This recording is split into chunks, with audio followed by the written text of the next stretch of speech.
Degree అందరూ ఇస్తారు. Career కి క్లారిటీ ఇచ్చేది మాత్రం కాన్ఫిడో. బెస్ట్ యూనివర్సిటీ సీట్ తో పాటు సెటిల్ అయ్యే స్కిల్ కూడా గ్యారంటీ.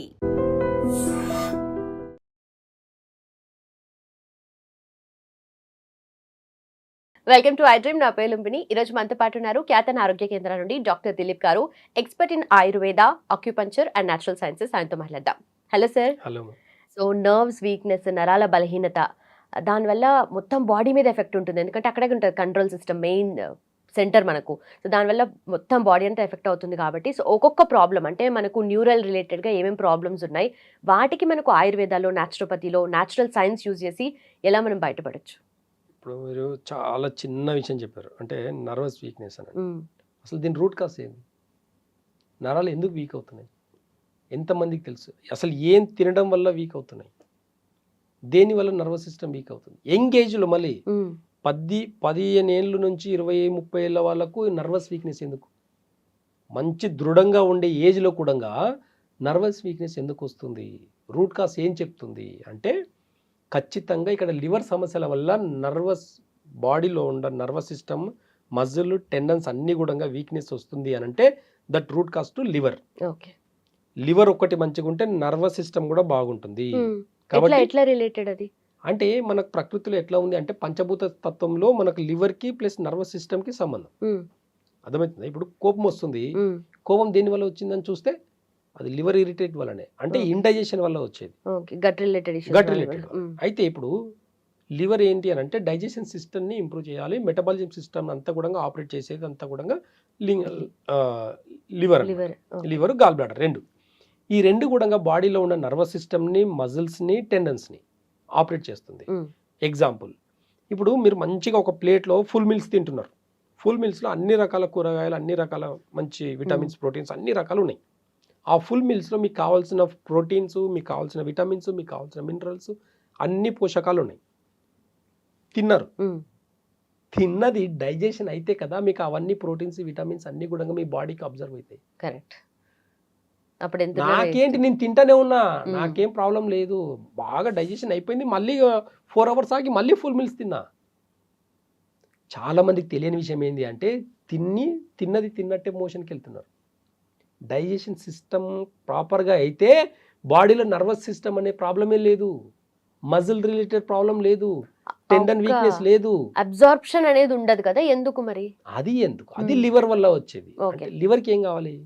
ఇప్పుడు మనం ఫుల్ మీల్స్ తింటున్నామంటే, అన్ని రకాల పోషకాలు అన్నీ కలుపుకొని తింటున్నామంటే, ఒక్కసారి ఫుల్ మీల్స్ తింటే అది డైజెషన్ అవ్వడానికి 8 గంటలు పడుతుంది మనకు. మార్నింగ్ 9కి తిన్నారనుకోండి, 8 గంటలు అంటే మళ్ళీ 5 o'clock తినాలి. మీరు ఏం చేస్తున్నాం? మధ్యలో ఇంకో రౌండ్ వేస్తున్నాం కదా. అంటే తిన్న ఫుడ్ డైజెషన్ కాకముందే మళ్ళీ మీరు ఫుడ్ తింటే, ఫస్ట్ తిన్నదే మీకు 8 గంటలు డైజెషన్కి టైం పడితే, మళ్ళీ మధ్యలో తింటే మరి ఎట్లా తెలుస్తుంది? 3 పూటలు అయితే తినాలా మినిమం? తింటారు, అందరు తింటారు యావరేజ్ గా. ఒకప్పుడు 3 పూటలు తిన్న వాళ్ళు ఎవరు తెలుసా? 24 గంటలు మంచిగా ఎండల గట్టిగా పగలంతా ఎండల పనిచేసిన వాళ్ళు 3 పూటలు తిన్నారు. అంత శక్తి వాళ్ళకి అంత ఎనర్జీ లాస్ అవుతుంది.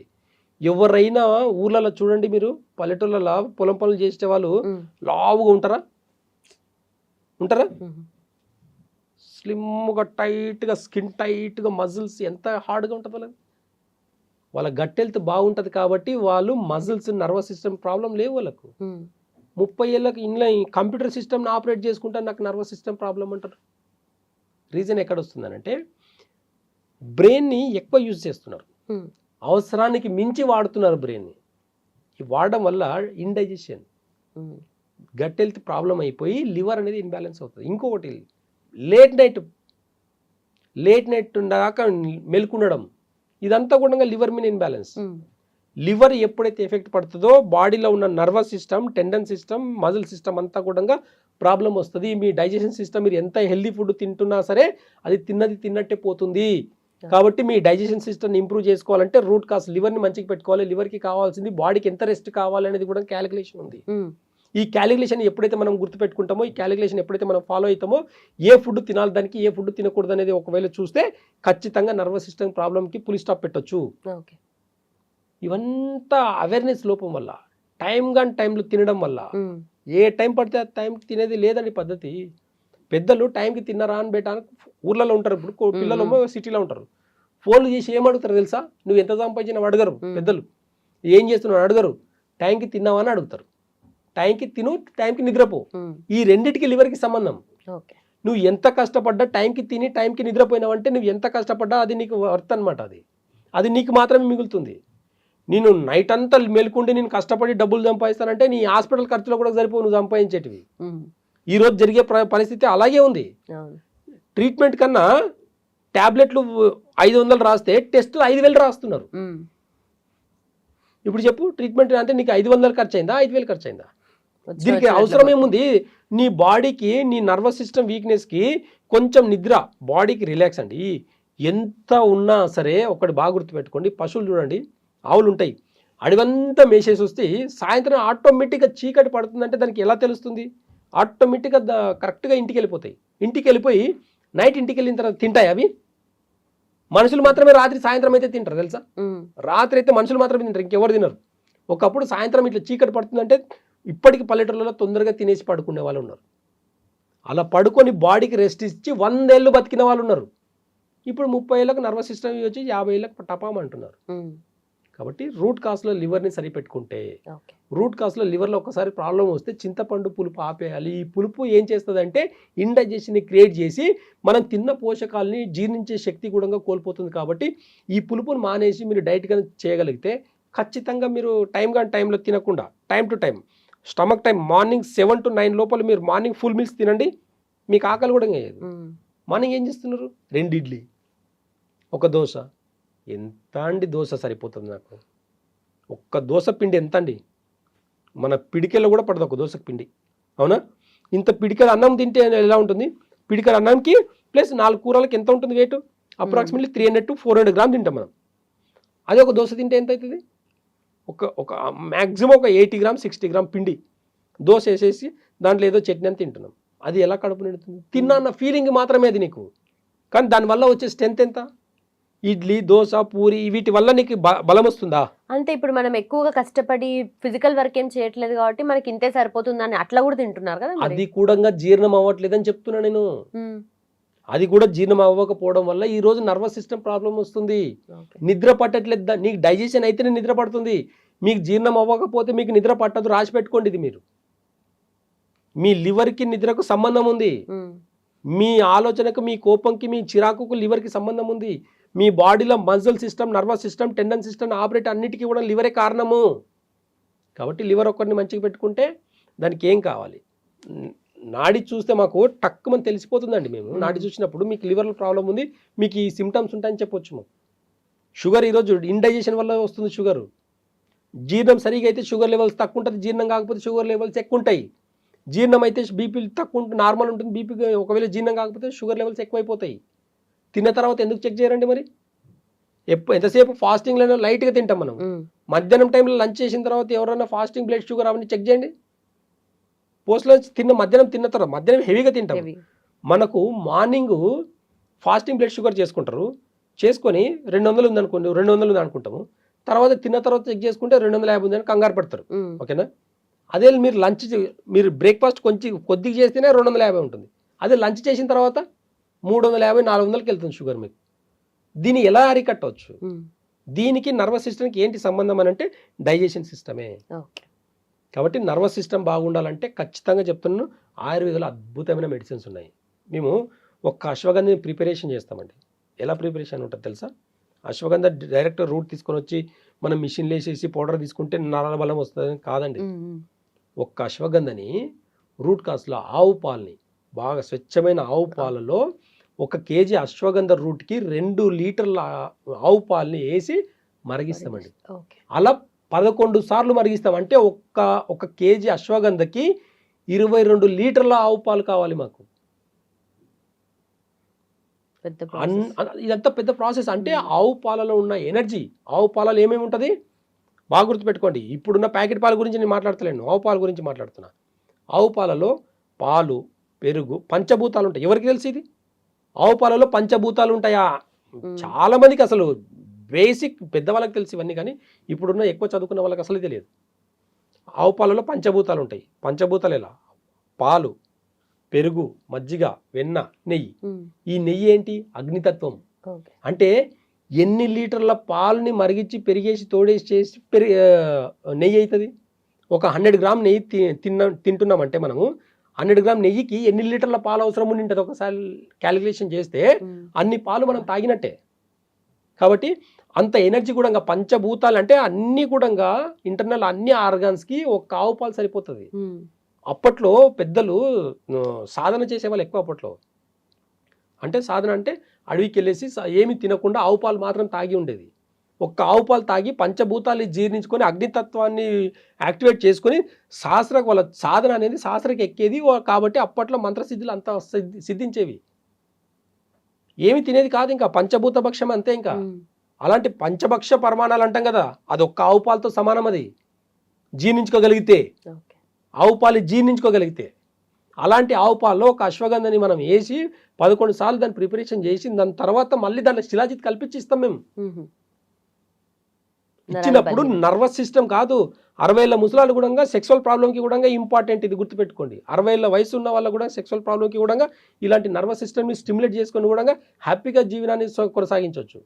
అది ఆయుర్వేద యొక్క గొప్పతనం. అంతేగాని డైరెక్ట్గా అశ్వగంధ వేసుకుంటే పనిచేయదు. ప్రాసెస్ ఉంది, ఒక ప్రిపరేషన్ ఉంది, ఇవన్నీ చేసుకుంటూ మేము ఇస్తాం. కాబట్టి రిజల్ట్స్ మాకు సైడ్ ఎఫెక్ట్ లేని రిజల్ట్స్. ఇంట్లో ఏమున్నది ఇలా సైడ్ ఎఫెక్ట్ వచ్చేదానికి? మనం అశ్వగంధ రూట్ ఎట్లా ఉంటుంది అంటే ఒక క్యారెట్ రూట్ ఎట్లా ఉంటుందో అంతే అది కూడా. ఆయుర్వేదంలో ప్రతి ప్లాంట్ మనం దినచర్యలు తీసుకునే కూరగాయలు ఎలా ఉంటాయో ఆయుర్వేద ప్లాంట్స్ కూడా అంతే. అవి ప్లాంట్స్ని బేస్ చేసుకుని కొంచెం డోసెస్ని తగినట్టుగా తీసుకోవాలి అంతే తప్ప కూరగాయలు తీసుకున్నట్టు మొత్తం తీసుకునేదానికి లేదు. కొన్ని పద్ధతులు, కొన్ని నియమాలు ఉన్నాయి. కాబట్టి ఆ నియమాల పద్ధతి ప్రకారంగా వాడితే ఖచ్చితంగా 60 ఏళ్ళ ముసలాలకు కూడా నర్వస్ సిస్టమ్ని మంచిగా చేసుకోవచ్చు. Okay okay. సో ఇప్పుడు చిన్నవాళ్ళు పెద్దవాళ్ళని డిఫరెన్స్ లేకుండా అందరికీ ఉంటే తలనొప్పి, బయటికి ఎండకెళ్ళొస్తే తలనొప్పి అంటారు, స్టెప్స్ ఎక్కినా తలనొప్పి వస్తుంది, కూర్చొని లేచినా తలనొప్పి, అంటే ఇంత మైగ్రేన్ ఎక్కువైపోతుంది కదా. సో దానికి ఏం చేయొచ్చు అంటారు? దానికి కూడా రూట్ కాజ్ అంటే మైగ్రేన్కి, హెడేక్కి, ఈ లైటింగ్ చూసిన దానికి వీటన్నిటికీ రూట్ కాజ్ చూస్తే లివరే. లివర్ గాల్ బ్లాడర్ ఇన్బ్యాలెన్స్ వల్ల, అంటే డైజెషన్ ఇన్బ్యాలెన్స్ వల్లనే ఇది వచ్చేది. కాబట్టి డైజెషన్ సిస్టమ్ని మంచిగా పెట్టుకుంటే ఆటోమేటిక్గా మైగ్రేన్, హెడేక్ తగ్గిపోతుంది. దీనికి కూడా ఆయుర్వేదంలో పిప్పల చూర్ణము ప్లస్ సొంటి 2 కలిపించి చేసుకుంటే ఖచ్చితంగా మైగ్రేన్ని పర్మనెంట్గా తగ్గించవచ్చు. సొంటి మన బాడీలో ఎట్లా పనిచేస్తుందంటే మన కాల్షియంకి, అంటే హై కాల్షియం అంటే సొంటి. మనకు పోషక లోపం రాకూడదు బాడీలో, గుర్తుపెట్టుకోండి. ఎప్పుడైతే పోషక లోపం రాదో ఎలాంటి డిసీజ్నైనా అరికట్టవచ్చు. కాబట్టి రూట్ కాజ్లో కొన్ని మెడిసిన్స్ ఎలా ఉంటాయంటే ఆయుర్వేదంలో రూట్ కాజ్ని బేస్ చేసుకుని ఇస్తాం. కాబట్టి మైగ్రేన్కి పర్మనెంట్ సొల్యూషన్ ఉంది మా దగ్గర. 2 months 1 or 2 months వాళ్ళ సివియారిటీని బట్టి 1-2 months కన్నా ఒకవేళ మెడిసిన్స్ వాడితే మైగ్రేన్ హెడేక్ పర్మనెంట్గా తగ్గుతుంది. అలాంటి మెడిసిన్స్ అద్భుతంగా వదిలేసుకుని ఎలాంటి టెస్టులు కూడా అవసరం లేదండి మనకు. వాళ్ళు వచ్చిన తర్వాత మన రూమ్లో లైట్ చూడండి అంటే లైట్ చూడలేకపోయిందంటే వాళ్ళకి మైగ్రేన్ ఉన్నట్టే. వాళ్ళకి ఐ కాంటాక్ట్ ఉండదు.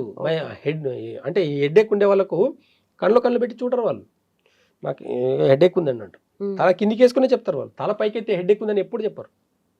హెడేక్ ఇట్లానే అంటారు, హెడేక్ ఇలా మాత్రం అన్నారు వాళ్ళు. ఇలా అన్నారంటేనేమో బ్రెయిన్కి ఆక్సిజన్ ఎక్కువ అంటది. ఇలాంటినేమో డైజెషన్ బాగాలేక హెడేక్ వచ్చింది అనుకోవాలి. మా దగ్గర ఎగ్జామినేషన్ ఇలాగే ఉంటుంది. ఒక మనిషి వచ్చి మా ముంగట కూర్చున్న లోపల డయాగ్నోస్ చేస్తాం మేము. ఎలాంటి ఎక్స్రేలు టెస్టులు ఏముండవు మాకు. కాబట్టి మైగ్రేన్ హెడేక్కి కూడా root cause liver, gall bladder. కాబట్టి దానికి తగినట్టుగా మెడిసిన్స్ ఇస్తే పర్మనెంట్గా తగ్గుతుంది. అలాగే పక్షవాతానికి ఎలాంటి మెడిసిన్ ఇస్తారు ఆయుర్వేదంలో? ఇంకా అద్భుతమైన మెడిసిన్స్ ఉంటాయి. అంటే పక్షవాతం అనేది ఇప్పుడు భయంకరమైన వ్యాధి ఉండొచ్చు, కానీ ఒకప్పుడు ఆయుర్వేదంలో చాలా ఈజీగా తగ్గింది. ఫీవర్ వస్తే ఎట్లా తగ్గుతుండేనో ఖచ్చితంగా అలాగే తగ్గేది అనమాట పక్షవాతం కూడా. పక్షవాతం అనేది బాగా గుర్తుపెట్టుకోండి, మన బాడీలో లంగ్స్, లివర్ ఇన్బ్యాలెన్స్ అయినప్పుడు, ఊపిరితిత్తులు ప్లస్ లివర్ ఇన్బ్యాలెన్స్ అయినప్పుడు ఏమవుతుంది అంటే బ్రెయిన్కి ఆక్సిజన్ లెవెల్ ఎక్కువైపోతుంది. బ్రెయిన్లో ఒక బ్లడ్ సర్క్యులేషన్ అయ్యేటప్పుడు అక్కడ ఆక్సిజన్ లెవెల్స్ ఎక్కువైనప్పుడు ఏమవుతుందంటే ఆ రక్తనాళం అనేది చిట్లిపోతుంది. ఆక్సిజన్ ఎక్కువైతుంది. ఇప్పుడు బెలూన్లో కూడా ఒక స్టేజ్ వరకు మనం ఆక్సిజన్ నింపగలుగుతాం, గాలి నింపగలుగుతాం. ఒక స్టేజ్ తర్వాత పేలిపోతుంది. సేమ్ టు సేమ్ మనం తిన్నది ఫుడ్ డైజెషన్ అయితే మనకు బ్యాలెన్స్గా ఉంటుంది ఆక్సిజన్ బాడీలో. ఎప్పుడైతే తిన్నది డైజెషన్ కాలేదనుకోండి, బ్రెయిన్కి ఆక్సిజన్ ఎక్కువైపోయి నరాలు ఇక్కడ వెనుక నుంచి నరాలన్నీ ఓవర్ స్టిమ్యులేట్ అయిపోయి చిన్న చిన్న నరాలు అనేటివి చిట్లిపోవడం వల్ల అక్కడ చిన్న రక్తం గడ్డగట్టడం వల్ల పక్షవాతం వస్తుంది. దీనికి కారణం లివర్. రీజన్ ఏంది, ఇక్కడ బ్లడ్లో నర్వస్ సిస్టమ్ అంతా కూడా లివర్ ఆపరేట్ చేస్తుంది అనుకున్నాం. ఆక్సిజన్ ఎక్కువ అవడం వల్ల బ్రెయిన్కి ఎక్కింది. ఓకే. కాబట్టి ఇక్కడ అంతే. ఫిట్స్, ఫీవర్లో ఏమవుతుంది, చాలా సింపుల్, ఫిట్స్ వస్తుంది పిల్లలకు, ఫీవర్లో వస్తుంది చాలా మందికి. ఫీవర్లో ఏమవుతుంది, బ్రెయిన్కి ఓవర్ హీట్ ఎక్కేసి అక్కడ ఉన్న నరాలు ఎక్కడో ఒక చిన్న కలెక్షన్ అనేది తెగిపోవడం వల్ల ఫిట్స్ వస్తుంది. ఓకే. సేమ్ అలాగే పక్షవాతం కూడా రూట్ కాస్ ఏం చెప్తుంది అని అంటే లివర్ ప్లస్ లంగ్స్ ఇన్బ్యాలెన్స్ వల్లనే మనకు పక్షవాతం అనేది వస్తుంది. ఈ రెండు ఆర్గాన్స్కి మనం వైద్యం చేయగలిగితే ఎంత గడ్డగట్టినా సరే బ్రెయిన్లో అది స్లోగా డిజాల్వ్ అవ్వడం వల్ల మళ్ళీ నర్వస్ సిస్టమ్ అంతా కూడా, కాలు చేతులు అంతా కూడా మళ్ళీ నార్మల్ చేసుకోవచ్చు. ఓకే. కాబట్టి రూట్ కాస్ నుంచి ఎప్పుడైతే వైద్య విధానం మనం పాటిస్తామో, ఖచ్చితంగా దానికి తగినట్టుగా పథ్యం వాడతామో, ఖచ్చితంగా పక్షవాతం కూడా పెద్ద విషయం కాదు, తగ్గించుకోవచ్చు అనేది ఆయుర్వేదం చెప్తుంది. ఆయుర్వేదంలో చాలా అద్భుతమైన ఏకాంగ వీరరసన ఉంటుంది. అంటే కొన్ని మెడిసిన్స్ ఎలా ఉంటాయనంటే చాలా అద్భుతమైన బ్రెమ్మివటి అని ఉంటాయి. బ్రెమ్మివటి ఈ బ్రెయిన్ మీద పనిచేస్తాయి, ప్లస్ లంగ్స్ మీద పనిచేస్తుంది, ఆక్సిజన్ లెవెల్స్ని బ్యాలెన్స్ చేస్తుంది, రక్తం గడ్డగట్టిన దాన్ని డిజాల్వ్ చేస్తుంది. ఇలాంటివి చేసే ఇలాంటి మెడిసిన్స్, వాటి కాంబినేషన్ ఆఫ్ మెడిసిన్స్ ఇచ్చినప్పుడు చాలా అద్భుతమైన రిజల్ట్స్ వస్తాయి మాకు. దీనికి ఎలాంటి టెస్టులు రాదండి, ఒక మనిషి నడుచుకుంటూ వస్తుందంటేనే తెలిసిపోతుంది మనకు. ఇంకోటి, పక్షవాతం రాకుండా కూడా చూసుకోవచ్చు. మీ లంగ్స్, మీ లివర్ని బాగు పెట్టుకున్నంత వరకు మీకు పక్షవాతం రాదు, గుర్తుపెట్టుకోండి. ఇంకొకటి, పక్షవాతం అనేది హెరిడిటీ వల్ల కూడా కొంతమందికి వస్తుంది. ఇంట్లో ఎవరికైనా పక్షవాతం అంటే వాళ్ళ జనరేషన్లో ఎవరికో ఒకరికి వచ్చేలాగా అవకాశాలు కూడా ఉంటాయి. రీజన్ ఏంటి అంటే అవే ఒకే రకమైన ఫుడ్ తినడం వల్ల. ఒక ఫ్యామిలీలో నలుగురు కూర్చొని తింటుంటారు, పెద్దవాళ్ళకు పెరాలసిస్ వస్తుంది, పిల్లలు కూడా అదే ఫుడ్ తినేది అంటే ఇండైజెషన్ ఫుడ్, జీర్ణం అనేది సరి కాకపోవడం వల్ల యాసిడిటీ ఫామ్ అయిపోయి బ్రెయిన్కి ఆక్సిజన్ లెవెల్స్ ఎక్కువైపోయి ఇక్కడ పక్షవాతం అనేది వస్తుంది. ఆ నెక్స్ట్ జనరేషన్ వాళ్ళకి చిన్న చేయి నొప్పి, కాలు నొప్పి వచ్చినా భయపడుతూ ఉంటారు మళ్ళీ పక్షవాతం. అలాంటి వాళ్ళు ముందు జాగ్రత్త కూడా ఆయుర్వేదం చెప్తుంది, నాడి చూస్తేనే మీకు వచ్చే లక్షణాలు ఉన్నాయి, ఇప్పుడు జాగ్రత్త పడండి, ఇప్పటి నుంచే మీరు డైట్ చేయండి. ఎలాంటి డైట్ చేయాలి, ఇక్కడ మసాలాలు తినకూడదు, నాన్ వెజ్, ప్రోటీన్ ఫుడ్ కొన్ని రోజులు మానేసి, కొంచెం పులుపు మానేసి, కొంచెం ఆయుర్వేదంలో కొంచెం బేసిక్ మెడిసిన్స్ ఉంటాయి, ఆ మెడిసిన్స్ వాడితే ఇంటర్నల్ ఆర్గాన్స్ సెట్ అవుతాయి. ఇంటర్నల్ ఆర్గాన్స్ ఒక్కసారి సెట్ అయిపోతే మళ్ళీ అవి బాగా పాడవడానికి 5 సంవత్సరాలు పడుతుంది. కొంతమంది వాళ్ళ ఇమ్యూనిటీ పవర్ బట్టి ఇంకా 10 years వరకు కూడా మేనేజ్ చేసుకుంటూ పోవచ్చు. అలా రూట్ కాస్ నుంచి ఎప్పుడైతే మెడిసిన్స్ ఇస్తామో ఎలాంటి సైడ్ ఎఫెక్ట్ లేకుండా చాలా ఈజీగా నిదానం అనేది ఆయుర్వేదంలో ఎలా ఉంటుందంటే ఇలా ఇస్తే ఇలా తగ్గేది కాదండి. మనం ఫుడ్ అంటే మెడిసిన్స్ కూడా జీర్ణం అవ్వాలి. ఇక్కడ మనం ఇచ్చే ప్రతి మెడిసిన్ కూడా ఎప్పుడైతే డైజెషన్ అవుతుందో దాని ప్రాపర్టీస్ మన బాడీకి వస్తుంది. కాబట్టి స్లోగా పనిచేసినా సరే లాంగ్ టర్మ్లో బాగుంటుంది. ఇట్లా వేసుకుంటే ఇలా బాగా అయిపోవాలనుకుంటే ఆయుర్వేద పనికిరాదండి. మీరు అలోపతి హాస్పిటల్కి వెళ్ళి టెస్టులు చేసుకుని, ఆపరేషన్లు చేసుకుని హ్యాపీగా ఉండండి. Right sir, thank you so much.